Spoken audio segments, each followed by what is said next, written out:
Karl Marx, 1818-1883. ¿Quién fue Karl Marx? Fue un filósofo, sociólogo y economista alemán de origen judío, considerado uno de los tres filósofos de la sospecha, junto con Friedrich Nietzsche y Sigmund Freud. Nació en Treveris, Renania, de padre judío aunque convertido al protestantismo. Se educó en un ambiente liberal y democrático opuesto al régimen prusiano. Estudió Derecho en la Universidad de Bonn y en la Universidad de Humboldt, en Berlín, aunque se centró en estudiar filosofía desde el primer momento. Formó parte del Club de los Doctores, el famoso círculo de la izquierda hegeliana, dirigido por Bruno Bauer. En 1841 se doctora en filosofía en la Universidad de Jena, con una tesis titulada Diferencia entre la filosofía de la naturaleza de Demócrito y la de Epicuro. Siendo todavía demócrata liberal e idealista, en 1842 comienza a escribir en la Gaceta del Rin como colaborador, pero poco después cierran el periódico al ser prohibido y se marcha a París. En 1843 funda junto con Arnold Ruge la revista Anales Franco-Alemanes, aunque solo vio la luz el primer número. Marx entra en contacto con grupos socialistas, revolucionarios comunistas y asociaciones de obreros exiliados. Conoce y se relaciona con autores como Heine, Proudhon, Blanc, Bakunin, y traba una amistad duradera con Engels. En estos años, 1843 al 44, escribe varias obras en las que critica el pensamiento de Hegel y los famosos manuscritos de París de 1844, en los que incluye una crítica a la economía política inglesa. Tras ser expulsado de Francia, se marcha a Bruselas y se produce la ruptura definitiva con la izquierda hegeliana, con obras como La Sagrada Familia de 1845, Tesis sobre Feuerbach de 1845 y La ideología alemana de 1846. Un año más tarde, en 1847, ingresa en la Liga de los Comunistas, publica La miseria de la filosofía y por petición de la misma Liga, un año después, ya en 1848, el año de la Revolución, publica con Engels su famoso Manifiesto del Partido Comunista, el cual se traduce a más de 100 idiomas y supone la ruptura con el pensamiento hegeliano y con el socialismo utópico. En pleno apogeo de la Revolución, en marzo de 1848, llega a París, pero un mes más tarde se instala en Colonia, Alemania, donde dirige la Nueva Gaceta del Rin, la cual también fracasa y regresa a París.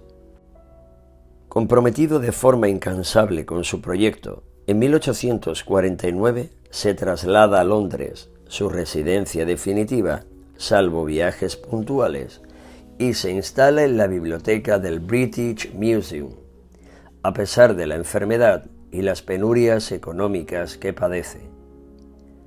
A esta etapa, después de haber abandonado la Liga de los Comunistas, le debemos sus obras fundamentales sobre economía y una gran cantidad de artículos sobre actualidad, política e historia. La actitud revolucionaria frente al capitalismo, en torno a 1852, ya triunfa en toda Europa. En 1859 publica Contribución a la crítica de la economía política y en 1867, en Hamburgo, ve la luz el primer libro de su obra El Capital, una obra fundamental del pensamiento marxista. Afectado por infecciones respiratorias, una dolorosa enfermedad en la piel, problemas de hígado y un trastorno nervioso que le afectaba al sueño, en 1864 se convierte en uno de los fundadores de la Primera Internacional, la Asociación Internacional de Trabajadores en Londres, de la cual escribió los estatutos y dio el discurso inaugural. Muere en Londres el 14 de marzo de 1883 debido a la bronquitis y la pleuresía, una inflamación de la pleura de los pulmones, que se vio agravada por un absceso al pulmón. Sin embargo, antes de morir, publicó el segundo libro del Capital y preparó con mucha dificultad el tercer y último libro que se publicaría a título póstumo en 1894. Contexto al que da respuesta el marxismo. Karl Marx fue un intelectual curtido en diversas áreas de conocimiento, como el derecho, la economía, la filosofía, los principios de la sociología, las ciencias políticas, etc. Su pensamiento responde a una realidad social, laboral y política concreta que configuró una situación de opresión extrema hacia los obreros industriales, los proletarios, desde la revolución del siglo XVIII. Los proletarios vivían en condiciones extremas de trabajo e insalubres, desprotegidos por completo ante un sistema que no los reconocía como personas con necesidades, sino que los utilizaba como engranajes de la maquinaria de producción. Las jornadas laborales, antes del Manifiesto Comunista de 1848, oscilaban entre las 12 a las 18 horas diarias. No existían descansos reglamentarios, por lo que lo normal era trabajar 7 días a la semana o 6 en el mejor de los casos. Los salarios ni siquiera alcanzaban para subsistir, por lo que el empleo de todos los miembros de la familia era imprescindible para sobrevivir.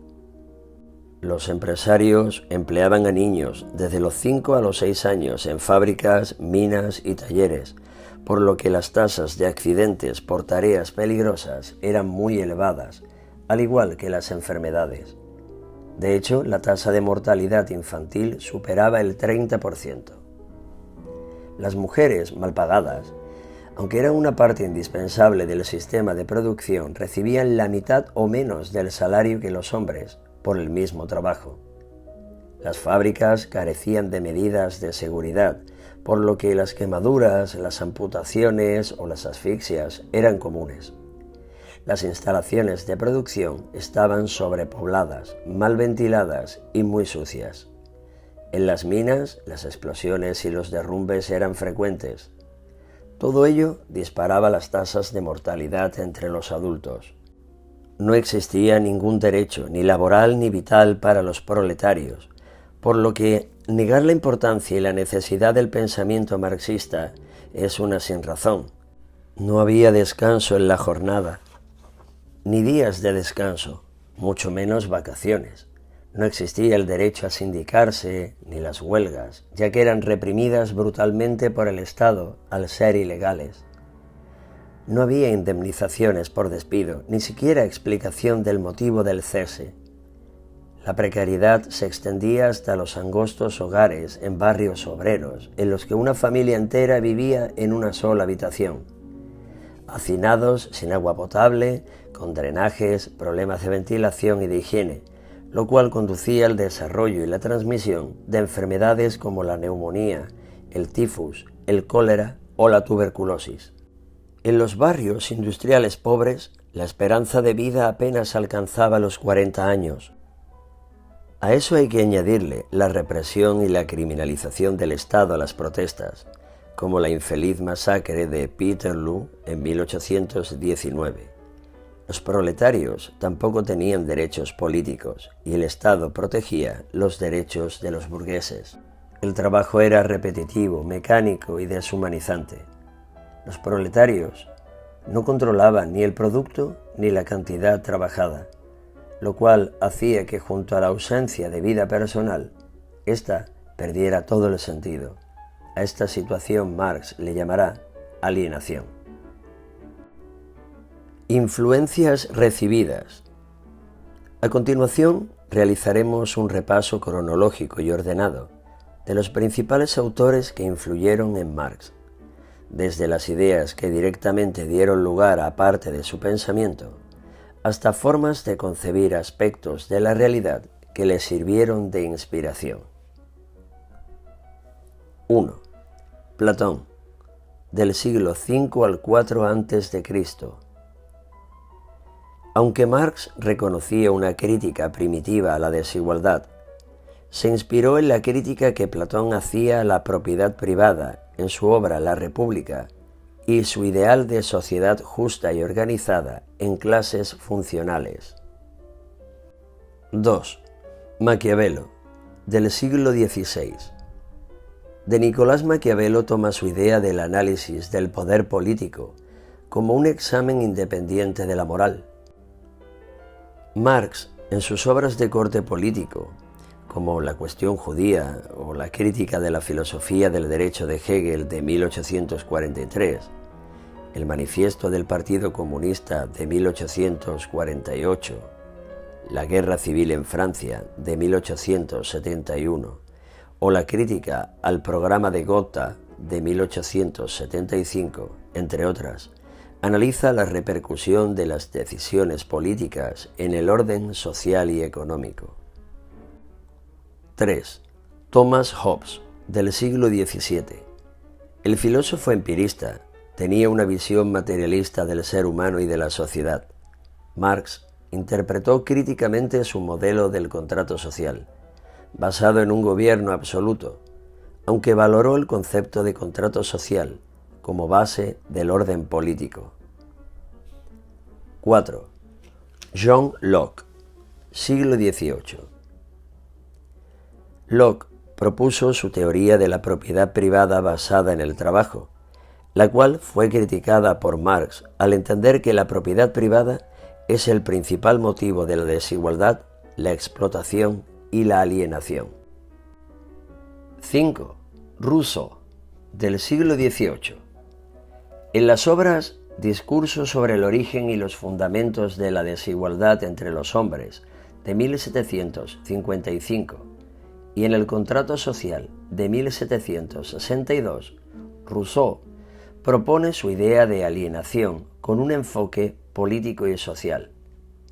Marx, por su parte, en la obra Manuscritos económico-filosóficos de 1844, lo desarrolla afirmando que la alienación es el resultado directo de la división del trabajo, la propiedad privada y la explotación capitalista.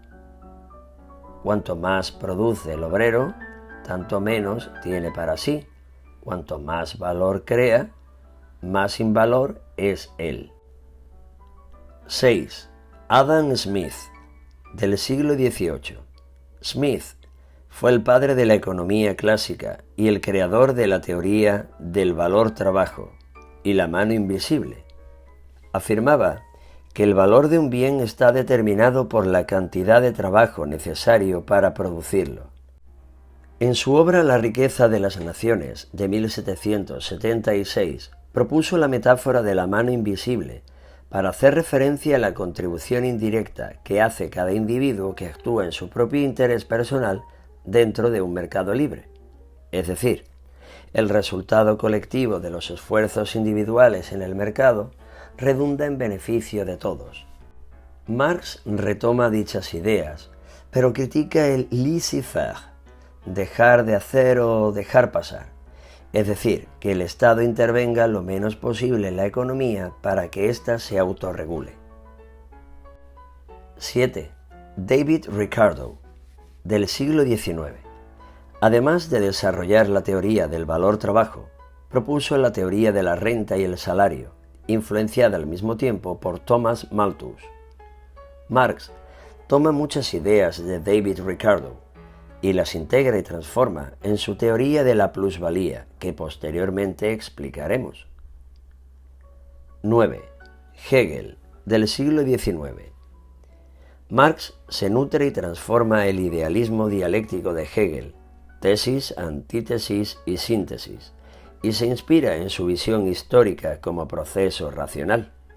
Sin embargo, Marx afirma que son los cambios materiales y económicos, así como la lucha de clases, quien mueve la historia, no el cambio de las ideas.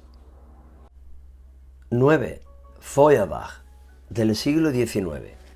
Fue uno de los autores más destacados de la denominada izquierda hegeliana. criticó la religión desde el individuo, afirmando que no es más que una proyección humana, un invento. Marx hará evolucionar dicha idea y afirmará que es un producto social y una forma de alienación que refleja las condiciones materiales opresivas, una especie de anestésico u opio para el pueblo. Tanto Feuerbach como Marx hablan del ser humano concreto, material, sensible y corporal. Este humanismo, que concibe al ser humano como un sujeto real y activo, dará lugar a la teoría marxista del materialismo histórico, centrándose en las relaciones sociales y económicas. Para Marx, la conciencia es producto de la vida material, no al revés. 10. Los autores del socialismo utópico: Robert Owen, Charles Fourier, Henry Saint-Simon. Marx reconoce el valor inicial de su proyecto social, sin propiedad privada y basado en falansterios y cooperativas, pero lo considera inviable al tomar como punto de partida la eliminación de la sociedad actual. Marx apoya la idea del socialismo científico o comunismo como una herramienta de transformación del mundo ya existente. 11. Los autores anarquistas: Proudhon, Bakunin y Kropotkin, del siglo XIX. A pesar de que el marxismo lo consideró utópico y alejado del análisis estructural del capitalismo, tomó la crítica radical de Proudhon a la propiedad privada, la visión del Estado como instrumento de opresión de Proudhon y Bakunin, la importancia de la autoorganización de los trabajadores, la internacionalización y la lucha de clases como motor histórico también de Bakunin, y el rechazo al reformismo burgués y la caridad como soluciones a los problemas sociales. 12. Moses Hess, del siglo XIX. Fue un filósofo, periodista y pensador socialista clave en los inicios del socialismo europeo, que ejerció una notable influencia en Marx en sus primeras obras. Fue un puente entre el idealismo de Hegel, el socialismo francés y el pensamiento temprano de Marx. Y por último, 13. Friedrich Engels, del siglo XIX. Engels no solo fue el pensador más influyente junto con Marx en el análisis económico y político del capitalismo, sino que apoyó económicamente a su compañero y amigo durante gran parte de su vida. La obra de Engels, La situación de la clase obrera en Inglaterra, de 1845, influyó decisivamente en Marx, ya que recogía la experiencia de primera mano en una empresa textil de Manchester que tenía su familia. Engels y Marx elaboraron de forma conjunta la teoría del materialismo histórico, siendo un colaborador fundamental en el enfoque dialéctico de la historia. Antropología marxista.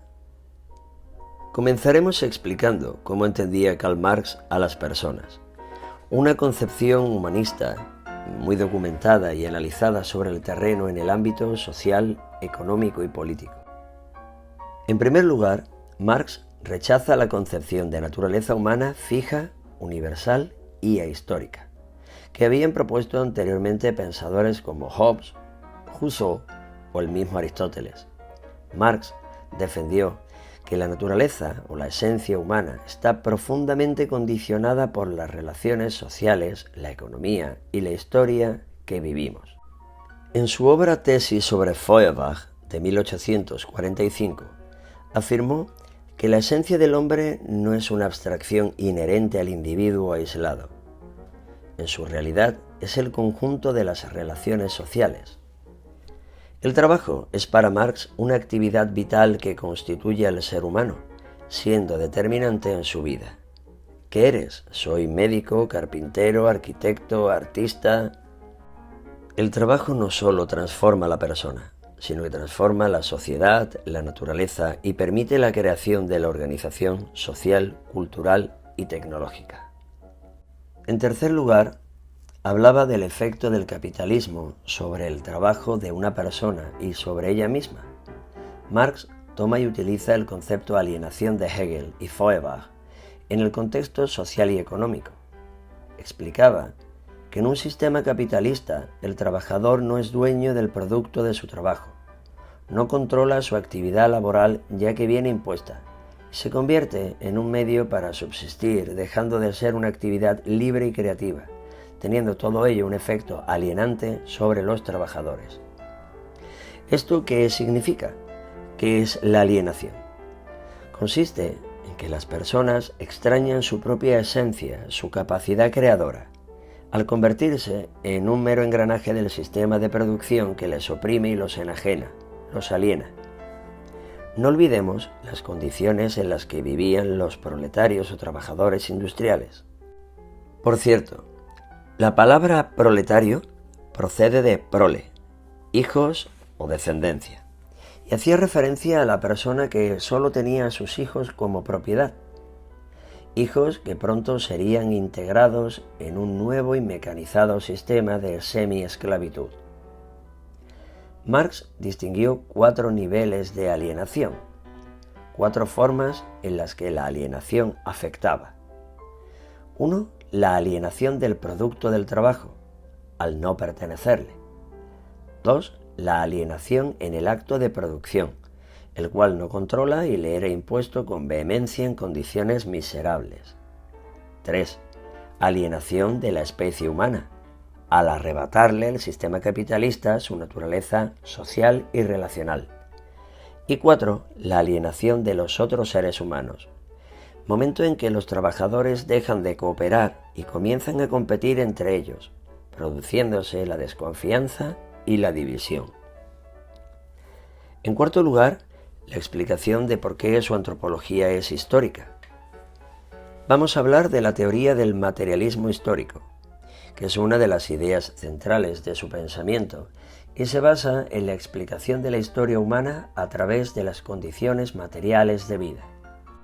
Es decir, los modos de producción y las condiciones de vida determinan las instituciones, el día a día de las personas e incluso cómo se entienden ellas mismas. Sin embargo, y con estas ideas terminamos de explicar la antropología, el ser humano realmente es social, al constituirse siempre con el otro. Es un ser práctico, praxis, que transforma el mundo mediante acciones conscientes y es potencialmente libre y creativo, características que no puede realizar en una sociedad que lo aliena y le ha quitado su vida. ¿Cuál es el objetivo entonces de la filosofía marxista?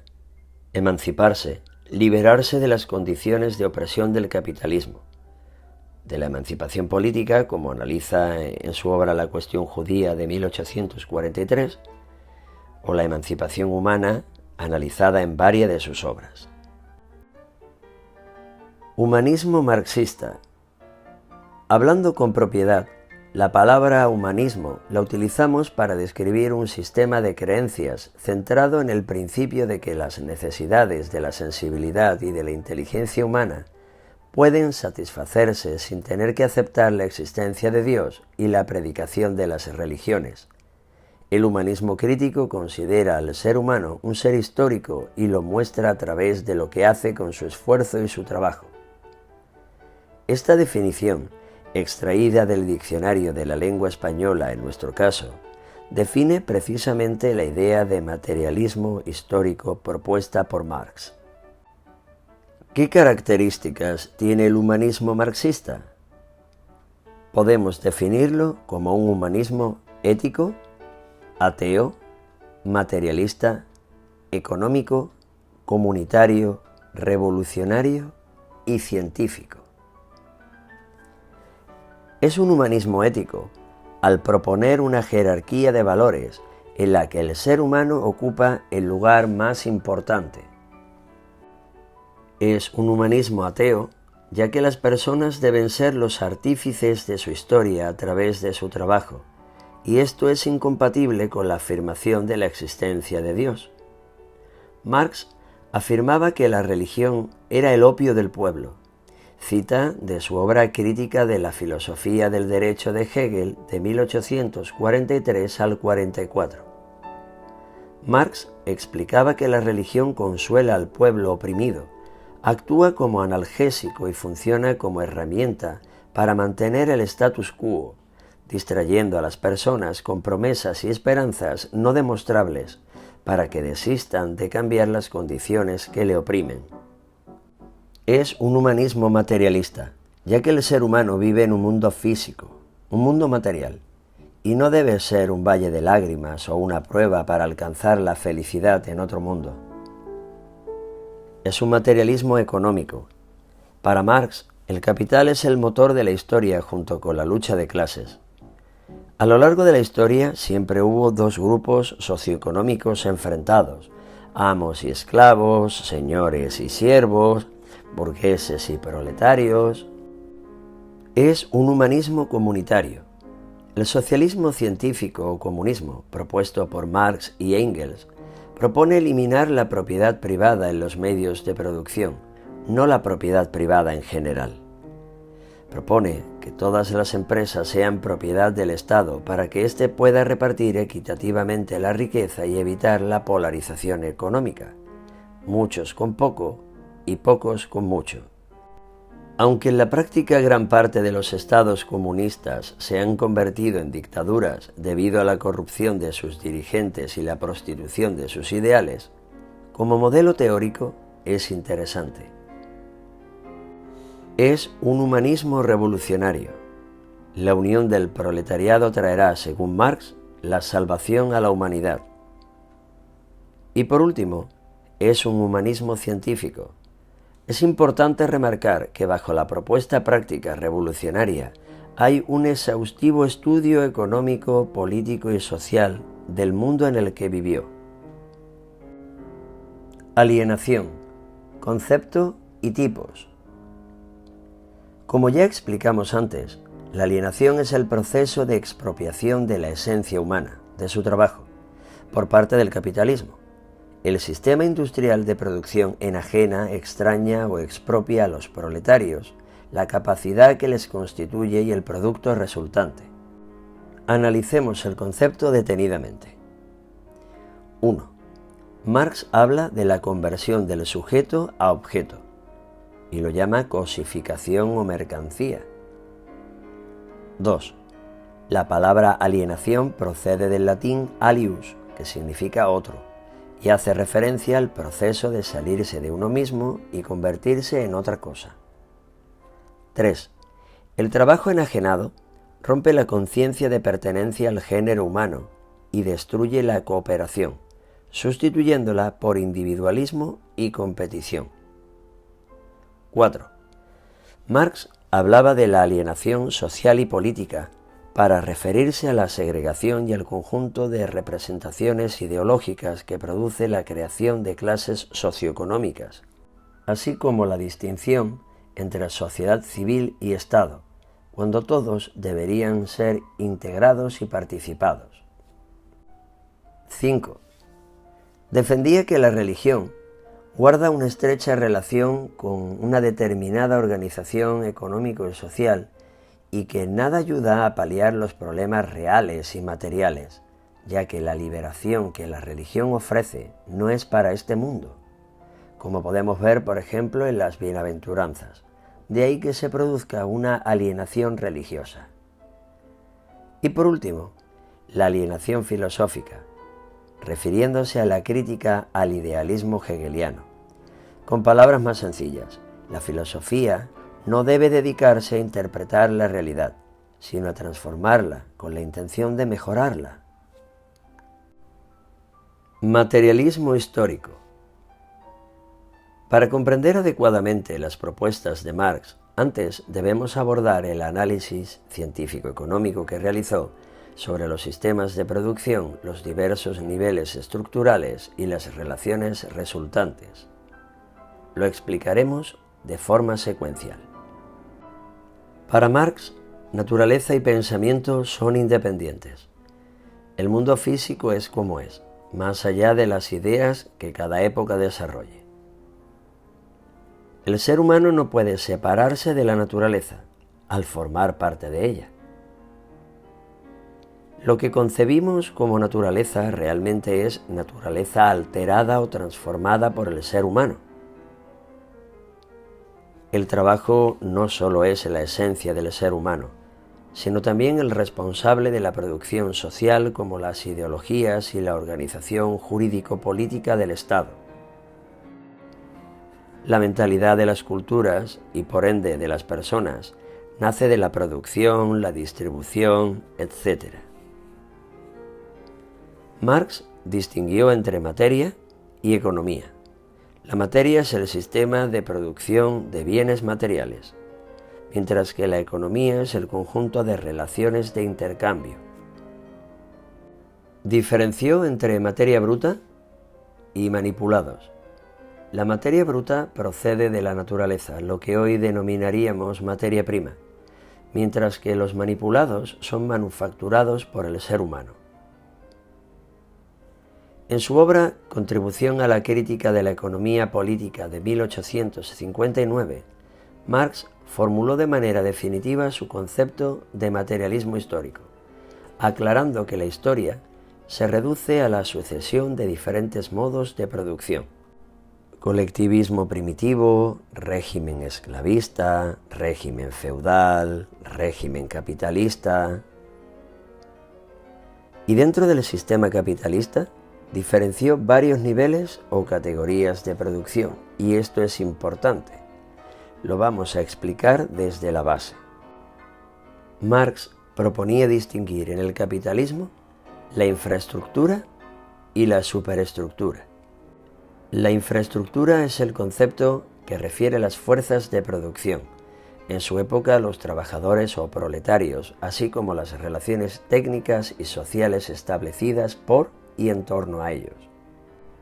Por su parte, el concepto superestructura hace referencia a las creencias, a los valores y a las instituciones de una sociedad que se construyen sobre su base económica. Dentro del concepto superestructura encontramos el sistema político-legal, como el Estado, las leyes, el gobierno, la justicia, la religión, la moral, la educación y la cultura en general, con sus manifestaciones concretas. Marx, en su obra Contribución a la crítica de la economía política de 1859, afirmó que no es la conciencia del hombre la que determina su ser, sino su ser social lo que determina su conciencia. Un ejemplo ilustrativo para entender la relación entre infraestructura y superestructura puede ser en el capitalismo la oposición entre burgueses y proletarios como infraestructura, y el sistema legal que protege la propiedad privada, la religión que predica obediencia, la educación que forma mano de obra y los medios que encumbran el éxito individual, como la superestructura. Por último, nos adentraremos en el núcleo económico de la teoría marxista, el concepto capitalismo, mercado y sus leyes, la plusvalía y sus consecuencias. En su obra El Capital, en la segunda sección en el capítulo 4, escribió: el capitalismo es el modo de producción que se basa en una política económica cuyo fundamento último es el intercambio. La fórmula general básica es comprar para vender más caro. Para comprender el mercado hay que manejar 6 conceptos económicos fundamentales que están íntimamente relacionados. En primer lugar, el intercambismo. Una mercancía es cualquier producto que se puede intercambiar, y el mercado es cualquier escenario en el que se intercambian los productos. El intercambio es lo que define el mercado, la economía. En segundo lugar, el valor de uso. El valor de uso es uno de los 2 valores de un producto en el mercado. Es la utilidad práctica. 3. El valor de cambio. Es el otro valor y se refiere al precio.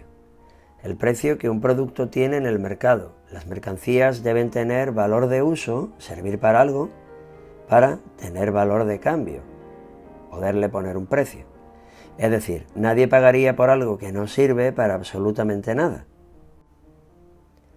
Los otros tres conceptos son las tres leyes de mercado expuestas por Marx. 4. La ley de la oferta y la demanda.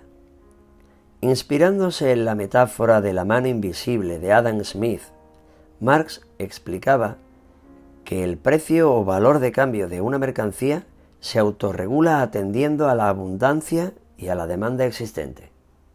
Es decir, cuando la demanda es grande o la disponibilidad es pequeña, el precio sube.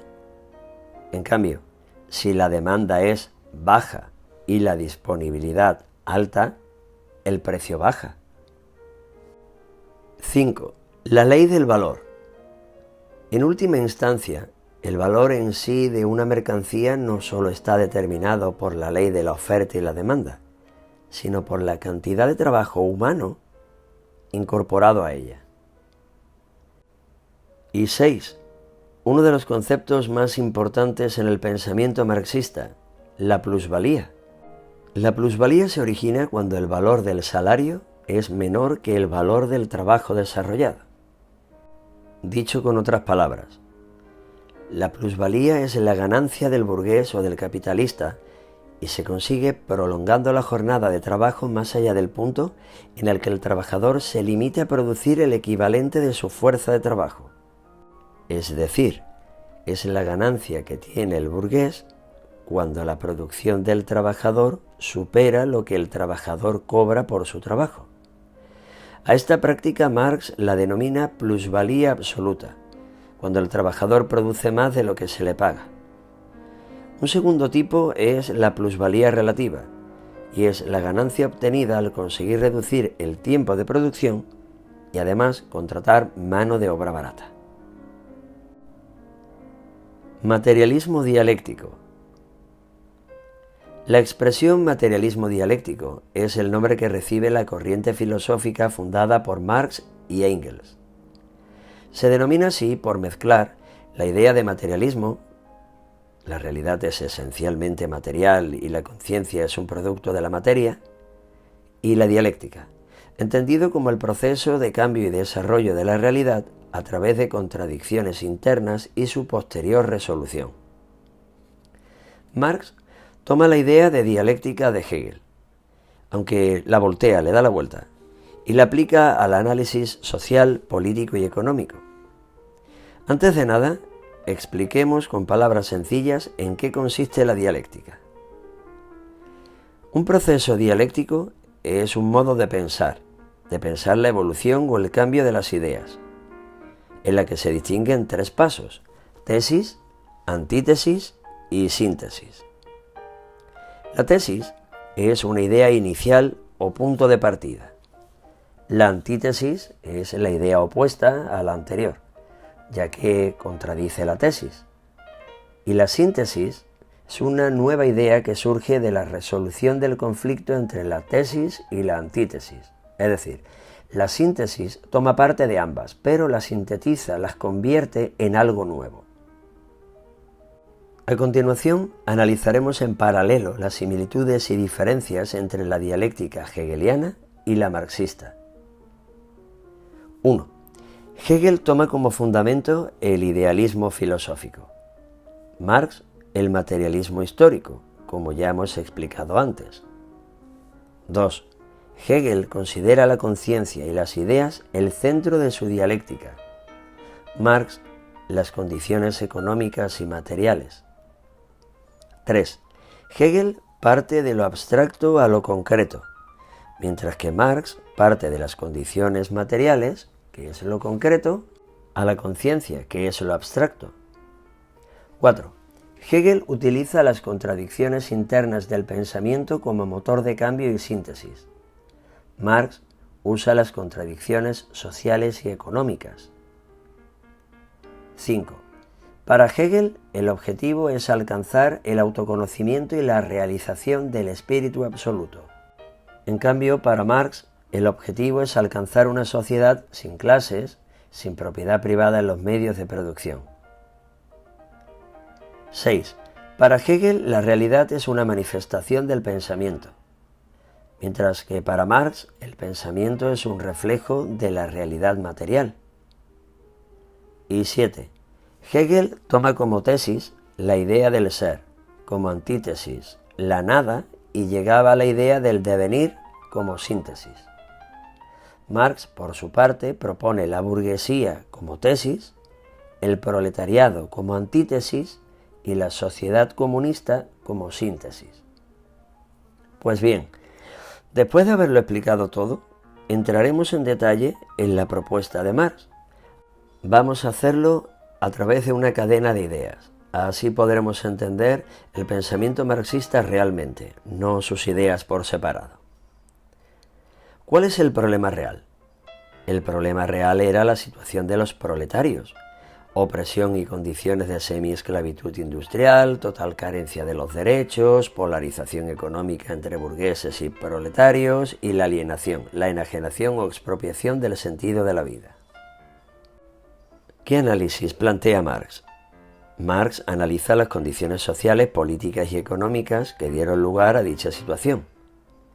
La necesidad vital y el éxodo rural a las ciudades buscando una vida mejor, la creación de un sistema de producción implacable que cosificó o mercantilizó a los proletarios, un Estado que oprimía, que criminalizaba y reprimía duramente cualquier manifestación de protesta contra el sistema, una religión que recomendaba cumplir las normas, ser sumisos y aspirar a recompensas de otro mundo, ganadas con el sufrimiento, el trabajo intensivo y la muerte en instalaciones industriales masificadas y precarias. Y una economía en la que la cooperación, la comunidad y el valor del trabajo habían sido sustituidos por la competición, el individualismo y la mercantilización, al traducirse el valor de todo en términos de mercancía, valor de uso y valor de cambio. ¿De qué dudaba Marx y cuáles son los resultados de su análisis? Marx duda del capital y de la propiedad privada, por eso se le considera uno de los filósofos de la sospecha. Llega al convencimiento de que la lucha de clases enfrentadas por sus intereses, es el verdadero motor que hace avanzar la historia. Esta es la idea del materialismo dialéctico. Sostuvo que la historia de la humanidad está determinada por las condiciones económicas y materiales de la sociedad, por la relación entre la infraestructura y la superestructura. Esta es su teoría del materialismo histórico. Y tras analizar el capitalismo, descubrió que la plusvalía, el valor no remunerado del trabajo del obrero que el burgués o capitalista se apropia, era la principal causante de la explotación. La consecuencia más grave de esta situación constante de explotación es la alienación. El trabajo deja de ser esencial o constitutivo y se convierte en una actividad externa y opresiva que le roba el sentido a su vida. Y por último, ¿cuál es la propuesta o la solución que propone Marx? Pues Marx propone acabar con el sistema capitalista e imaginaba el comunismo como la etapa final de la historia. El objetivo sería crear una sociedad sin clases sociales, sin propiedad privada en los medios de producción y sin Estado, pero no del modo que planteaba el anarquismo, sino progresivamente. Marx, a diferencia de los anarquistas que proponían la eliminación inmediata y completa del Estado, propone una transformación progresiva o transitoria mediante una dictadura del proletariado. Este concepto es muy importante. ¿En qué consiste la dictadura del proletariado? En la toma del control del poder político para expropiar a la burguesía y reorganizar la sociedad de acuerdo a los intereses de la mayoría. La dictadura del proletariado sería un paso intermedio, aunque revolucionario, un modo de allanar el camino para la abolición definitiva del Estado. El comunismo se enmarcaría en el principio de cada cual según sus capacidades y a cada cual según sus necesidades. Es decir, la sociedad proveería a todos sus miembros con lo que necesitan, mientras que cada uno aportaría su esfuerzo según sus habilidades. Soñaba con una sociedad sin propiedad privada en los medios de producción, sin clases sociales, sin Estado y siempre bajo la idea de producir para cubrir las necesidades, no para alcanzar beneficios. Acabaría, según Marx, con la alienación y la polarización económica. Avances sociales y laborales fruto del pensamiento marxista. La lucha obrera consiguió los siguientes beneficios que antes de la obra de Marx no existían. La reducción de la jornada laboral de 16 horas a 8, la creación de los días de descanso para dignificar y desarrollar a las personas, los derechos sociales y protección laboral como la abolición del trabajo infantil, el derecho de asociación y sindicalización, seguridad y salud en el trabajo con medidas de prevención de riesgos, sistema de seguridad social, desempleo, pensiones y ayudas a través de los posteriores partidos socialistas y comunistas, así como la aparición del diálogo social en torno a la protección de los derechos laborales.